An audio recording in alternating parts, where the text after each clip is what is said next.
आप जो स्क्रीन पे देख रहे हैं कि भारत में शादी अब वर्जिनी टेस्ट देकर होगी क्या। टू फिंगर टेस्ट क्या है, ये बड़ा इंपॉर्टेंट चीज हो गया है। अभी अभी क्या हुआ है कि मध्य प्रदेश में एक सामूहिक विवाह हो रही थी। उस विवाह में करीब 200 एक लड़कियों के सामूहिक विवाह में शादी करवाया जाता था, जो कि राज्य सरकार के थ्रू किया जाता है। जो शादी हो रही थी उसमें से कई लड़कियां की प्रेगनेंसी टेस्ट हो गई। तो इस टॉपिक पे आज हम लोग बात करेंगे। बहुत ही सेंसिटिव टॉपिक है ये। तो मैं हूं राम प्रकाश गौतम और आप देख रहे हैं GST Ram Prakash Gautam YouTube channel. तो क्या है केस, उसको हम लोग एक बार चलते हैं, स्टडी करते हैं और क्या करता है जजमेंट, क्या कहता है सुप्रीम कोर्ट, क्या कहती है सरकार। उससे पहले मैं एक चीज बताऊंगा। ये जो पेड़ देख रहे हैं ना आप स्क्रीन पे, आप देखिए ये पेड़ पूरा का पूरा कटा हुआ है, लेकिन यहाँ से फिर भी दो पौधा निकल चुका है। तो इस पौधा से अगर आप सीखना चाहते हैं तो सीखिए कि अगर आप में विश्वास है और आपके ईश्वर में आपकी आस्था है तो उजड़ी हुई जिंदगी भी बच सकती है। तो आइए, मैं हूं राम प्रकाश गौतम। सबसे पहले अब चलते हैं टॉपिक पे। टॉपिक क्या हुआ है ये देखिए। अपोजिशन कांग्रेस पार्टी ने बीजेपी पे, मध्य प्रदेश की सरकार बीजेपी पे ये कहा है, ये आरोप लगाया है कि more than 200 women take pregnancy test while checking their eligibility for a scheme that provides a marriage।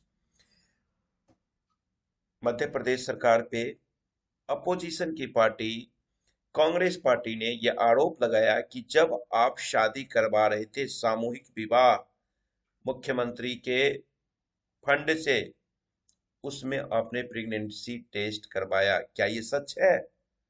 अब इस सच के लिए ना इन्होंने, कमलनाथ जी ने बाकायदा ट्वीट किया कि डिंडोरी में मुख्यमंत्री कन्यादान योजना के तहत किए जाने वाले सामूहिक विवाह में 200 से अधिक बेटियों का प्रेगनेंसी टेस्ट कराए जाने का समाचार सामने आया है।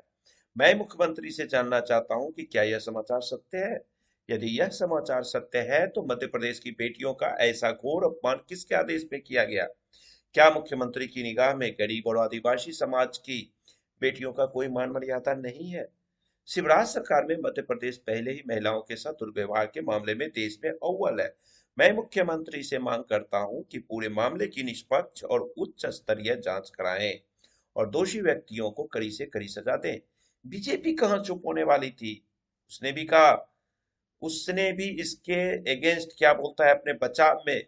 उसका कलेक्टर कहते हैं कि जब मेडिकल एग्जामिनेशन किया जा रहा था तो कुछ जो दुल्हन थी, कुछ जो लड़कियां थी, उनको पीरियड में इशू था, तब डॉक्टर ने उनका यूरिन टेस्ट जब किया तो उसमें प्रेगनेंसी आ गई। अब सवाल ये उठता है कि शादी के लिए क्या प्रेगनेंसी टेस्ट होना है? और क्या प्रेगनेंसी टेस्ट से ये पता चल जाता है कि ये शादीशुदा लड़की है?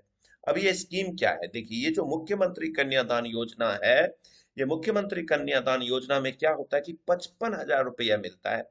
अब 55,000 रुपया में से 49,000 रुपया तो दे दिया जाता है शादी वाले कपल को, दूल्हा दुल्हन को, और 6,000 रुपया जो ये ऑर्गेनाइज किया जाता है शादी समारोह, शादी वेडिंग सिरोमनी, उसके खर्च के लिए काट लिया जाता है।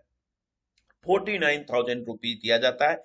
लेकिन मेरा सवाल अब यहाँ ये होता है, चाहे जो भी सरकार है या आप सबका ये सवाल होना चाहिए कि महोदय क्या आपने उन लड़कियों को, ऐसे न्यूज में 218 कहीं कहीं लिख के आ रहा है, तो इसलिए मैंने मोर देन 200 ले लिया कि एग्जैक्ट फिगर हर एक न्यूज में अलग अलग चीजें आ रही है।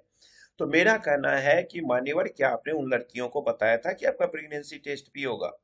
इतना ही नहीं, विकास मिश्रा जो कलेक्टर हैं उन्होंने भी कहा, और वहां के बीजेपी के नेताओं ने कहा कि यहाँ पे जिस शहर में ये जो डिंडोरी जगह है, वहां पे आपको सिकल सेल एनीमिया की बीमारी है। अब एनीमिया की बीमारी है, एनीमिया खून की कमी होती है, तो एनीमिया की बीमारी सिर्फ लड़कियों को ही क्यों है? लड़कों को भी तो होगा यार, वहां पे तो लड़कों का भी टेस्ट होना चाहिए। और क्या है आप बताना चाहते हो कि प्रेगनेंसी टेस्ट से कैसे बेनी पता आपको चलेगा कि वो शादीशुदा है या नहीं है? अब सरकार का कहना यहाँ पे ये भी होता है कि मैं इसलिए कर रहा हूं।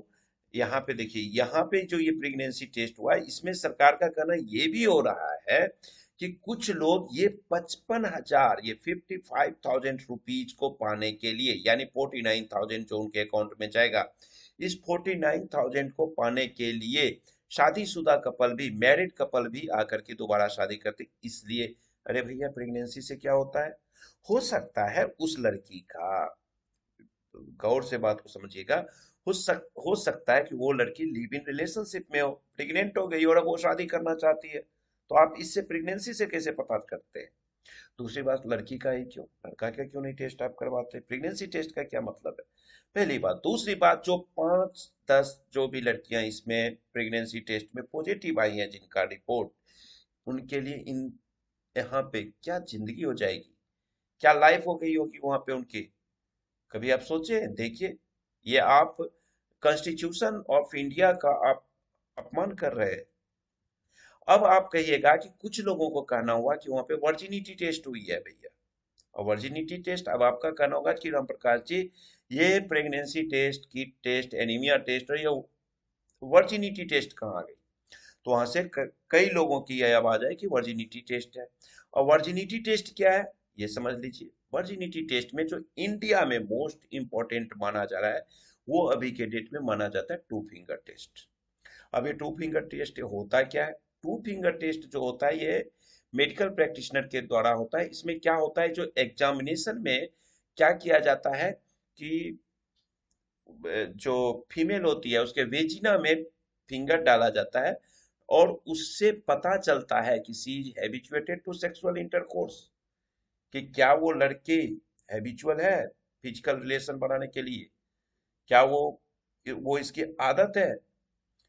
ये चीज को आपने टेस्ट किया, लोगों का कहना हुआ था। प्रैक्टिस इज अनसाइंटिफिक, इसमें साइंटिफिक है ही नहीं, ये है ही नहीं, और ये कोई डिफिनिट इंफॉर्मेशन नहीं देता है कि ये क्या है, ये टू फिंगर टेस्ट क्या है। इसको सुप्रीम कोर्ट ने बैन कर रखा है, लेकिन लोग मानते नहीं। सुप्रीम कोर्ट ने इसे 2013 में पहले बैन किया।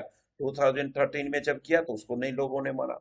2004 में मद्रास हाई कोर्ट ने किया, लोगों ने नहीं माना। फिर 2022 में आकर के सुप्रीम कोर्ट ने एक और जजमेंट दिया, लेकिन लोग मानने के लिए तैयार ही नहीं टू फिंगर टेस्ट को। अब सोचने की बात यह है कि यहाँ पे आप क्या कर रहे हो दोस्त? आप यहाँ क्या कर रहे हो? आप ये चीज साबित कर रहे हो उस फीमेल्स की जिसके वहां हजारों, क्या होगा उस, आप सोचिए उसके पेरेंट्स पे क्या गुजरी होगी, उस लड़की पे क्या गुजरी होगी, उसके पेरेंट्स पे क्या गुजरी होगी। और ऐसे ऐसे लोगों के कारण ये पेरेंट्स कई बार ऑनर किलिंग तक का रिजल्ट आ जाता है सामने। उसकी इज्जत क्या रह गई? वो लड़का कभी फ्रंट पे नहीं आएगा। जो किसका बच्चा, ऐसा तो है नहीं कि अगर कोई लड़की प्रेग्नेंट है तो वो कोई मतलब उस जमाने का तो है नहीं कि खीर खाने से हो गई, नारियल खाने से हो गई, देखने मात्र से हो गई, ऐसा तो कुछ नहीं है। ये चीज नहीं होना चाहिए। इस चीजों पे गवर्नमेंट को स्ट्रिक्ट होना चाहिए। अब देखिए, मैं आपको दिखाता हूँ जजमेंट, सुप्रीम कोर्ट का ये जजमेंट है 2013 का दोस्त, और जिसमें हरियाणा सरकार का, ये जिंद शहर के हरियाणा सरकार का ये केस था, जिसको ने हाई कोर्ट ने जब इसको हाई कोर्ट से, उसके बाद सेशन कोर्ट जिंद से, ये उन सब जगहों से भटक करके ये केस सुप्रीम कोर्ट पहुंचता है। सुप्रीम कोर्ट में आने के बाद सुप्रीम कोर्ट का देखिए, ये स्टडी केस का तो बहुत बड़ा है। आप इसमें डिसीजन देखिए क्या देता है। जज का डिसीजन होता है, जो हमारे ऑनरेबल जज साहब है, उन्होंने कहा the two finger test and its interpretation violates the right of rape survivors to privacy, physical and mental integrity and dignity। पर रियल है दोस्त, कैसे आप ये कर रहे हैं? जो सर्वाइवर है उसके ऊपर क्या बीत रहा होगा? अब आप उस लड़की से पूछिए, उसके पेरेंट्स से पूछिए, उसके रिश्तेदार से पूछिए, उसको जीना बेकार हो गया होगा उस शहर में, एमपी के। 2013 में ये जजमेंट आया सुप्रीम कोर्ट का, लोगों ने नहीं माना। 2022 में एक जजमेंट फिर आता है। ये केस होता है झारखंड का। झारखंड का एक शहर है देवघर, वही शहर जहाँ पे बाबा भोलेनाथ का मंदिर है। बहुत ही अच्छा मंदिर है, वो बहुत ही मनोकामना मंदिर है, मैं कई बार जा चुका हूँ। झारखंड में ये क्या होता है, ये देखिए इस केस का मैं थोड़ा सा, देखिए कितना दर्दनाक ये केस है ना, थोड़ा सा 2 मिनट में इस पे टाइम लेता हूँ। इस केस में क्या हुआ था कि ये देवघर कोर्ट का केस था।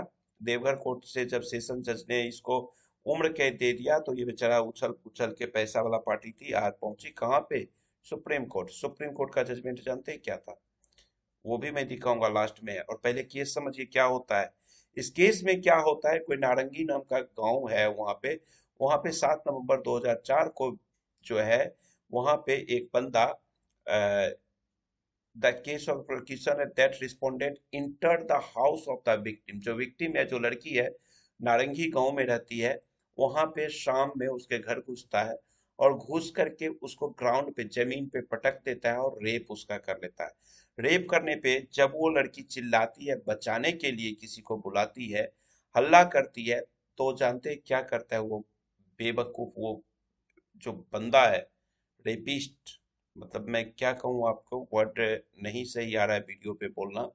उसने उसको क्या किया, किरोसिन, किरोसिन ऑयल होता है, मिट्टी का तेल, उसके ऊपर मिट्टी का तेल डाल करके और उस पे मैच स्टिक, माचिस मार दिया, आग लगा दिया उस लड़की में। वो लड़की जल गई। जलने के बाद उसका टू फिंगर टेस्ट होता है दोस्त।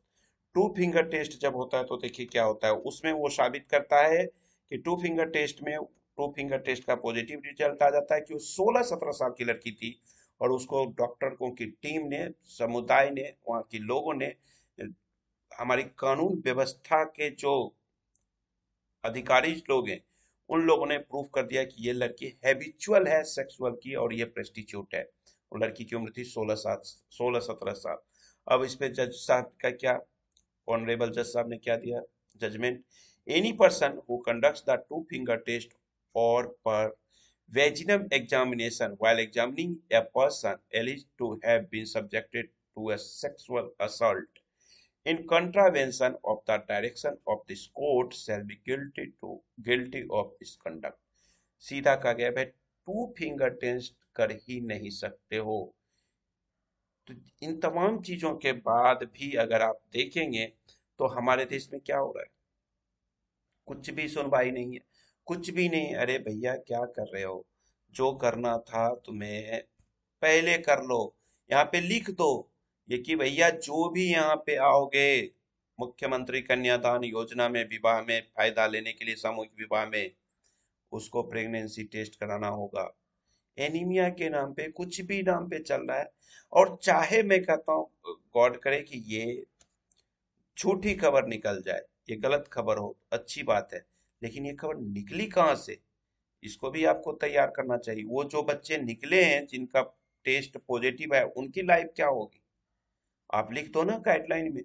तो जिसको मर्जी होगी आपके यहाँ आएगा, नहीं मर्जी होगी नहीं आएगा। तो खैर चलिए, इस पे आप अपना विचार मुझे कमेंट बॉक्स में या 8448610923 पे व्हाट्सएप करके जरूर बताइएगा। Thank you, bye bye.